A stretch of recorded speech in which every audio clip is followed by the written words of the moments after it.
Hello everyone, welcome to English Shorthand classes. Exercise 16. Get ready for the dictation. Start. Mr. President, it is no accident that Indonesia is the first country I have visited since my assumption of office. Stop. Indonesia and India are neighbors who share a common cultural heritage and whose record of peaceful cooperation over the countries can perhaps be regarded as a model for relations between states. Stop. In the more recent past, our peoples inspired one another in a mutually reinforcing struggle to rid ourselves of colonial domination. Stop. Since our emergence as independent states. Stop.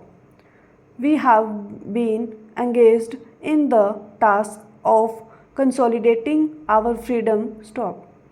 Both our countries have adopted the principles of Panchshila. Stop.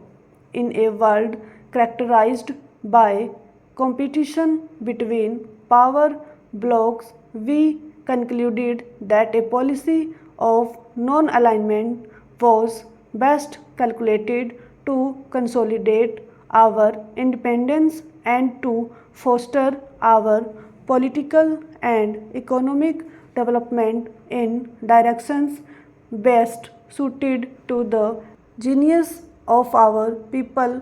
Stop.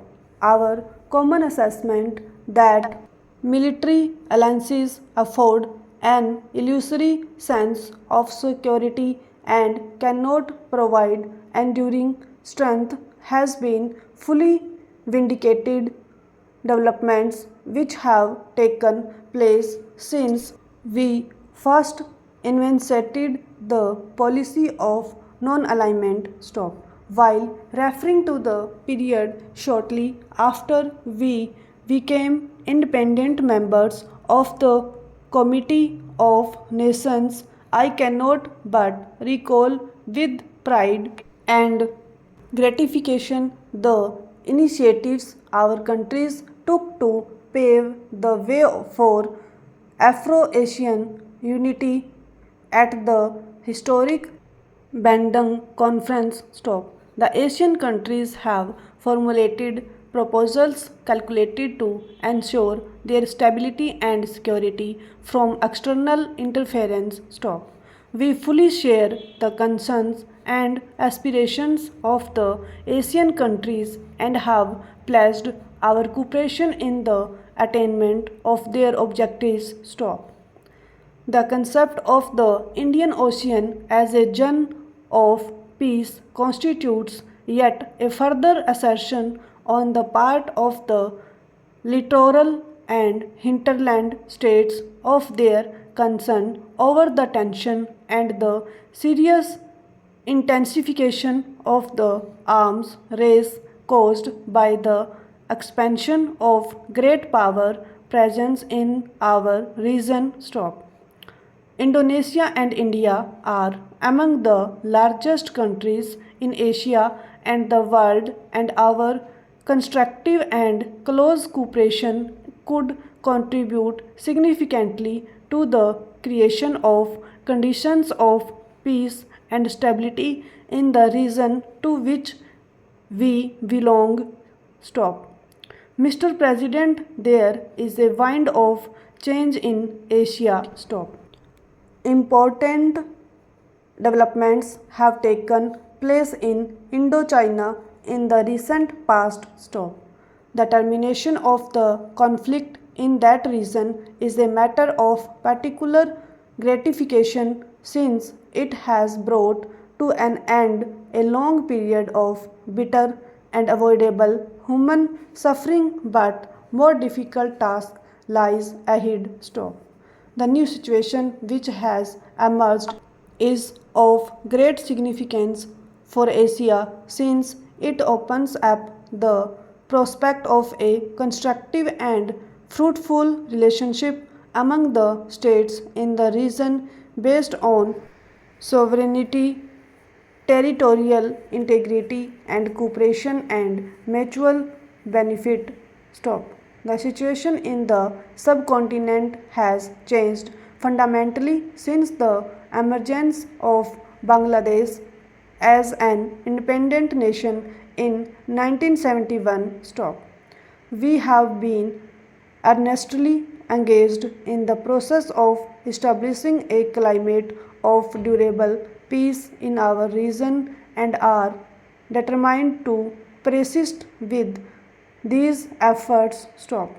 In West Asia, the situation will remain tense as long as forcible occupation of Arab territories is not vacated and the legitimate rights of the Palestinian people are not recognized. Stop.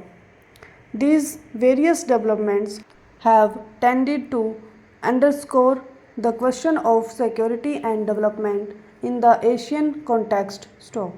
Mr. President, it is our belief that in the ultimate analysis, these can most effectively be assured through the establishment of stability and internal strength both in the national and regional contexts. Stop. Our thinking in this regard corresponds to the Indonesian concept of resilience. Stop.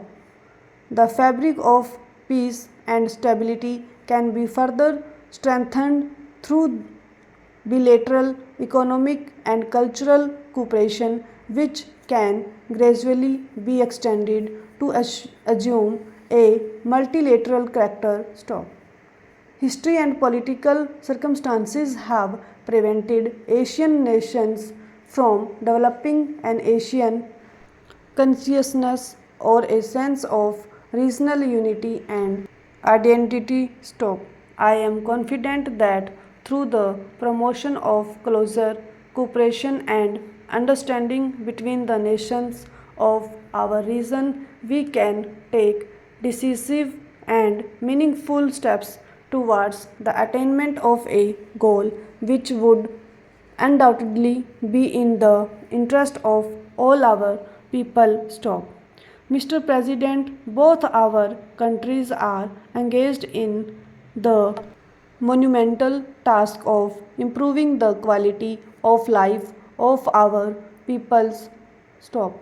We realize that we must undertake the responsibilities of economic development and social justice with the same vigor which motivated our struggles for independence, since freedom can become secure and meaningful for our people only if it has social and economic content. Stop.